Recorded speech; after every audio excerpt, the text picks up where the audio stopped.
So this country, अब आप इस तरह सोचें, मैं आपको आखिरी एग्जांपल दूंगा कि सपोज मैं आज डिसाइड करता हूं कि हम उन्हीं लोगों को पाकिस्तान क्रिकेट टीम में लेंगे जो नवंबर के पहले हफ्ते में पैदा हुए होंगे, किसी भी साल में, लेकिन नवंबर के पहले हफ्ते में, तो वो टीम वीक हो जाएगी ना। वो वीक क्यों होगी? क्योंकि सिर्फ आप 2%, 50 हफ्ते होते हैं ना, 52 हफ्ते, तो एक हफ्ता 2% हो गया, तो सिर्फ 2% पाकिस्तानियों से आप टीम चूज कर रहे हैं। ठीक, वो 2% पाकिस्तानियों से जब आप टीम चूज कर रहे हैं तो टीम वीक होगी, हारती रहेगी। हम भी इसी तरह 2% पाकिस्तानियों से पाकिस्तान के लीडर्स चूज करते हैं, वो हर मरतबा जाके हार आते हैं, इसलिए पाकिस्तान पीछे रह जाता है। सोचेंगे अगर 2%, अगर नवंबर के पहले हफ्ते में, मुझे नहीं पता, लेकिन मोस्ट लाइकली अगर ज़हीर अब्बास हैं, जावेद मियादाद हैं, आसिफ इकबाल हैं, इमरान खान हैं, वसीम अकरम हैं, वकार यूनुस हैं, हनीफ मोहम्मद थे, फजल महमूद थे, ये शायद कोई भी टीम में नहीं होता।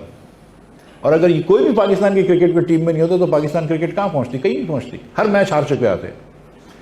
सो ये हम इस तरह की बेवकूफ़ी कर रहे हैं कि एक स्कूल से हमने आधे जजेस लिए हुए, एक स्कूल से आधे टॉप बैंकर्स लिए हुए और अमीर आदमी लिए हुए, और जिस बच्चे ने मैट्रिक इंटर कराए और या जिस बच्चे ने रिसोर्सेज थे, होशियार थे, पैसे नहीं थे, तो उसको हमने पढ़ाया ही नहीं।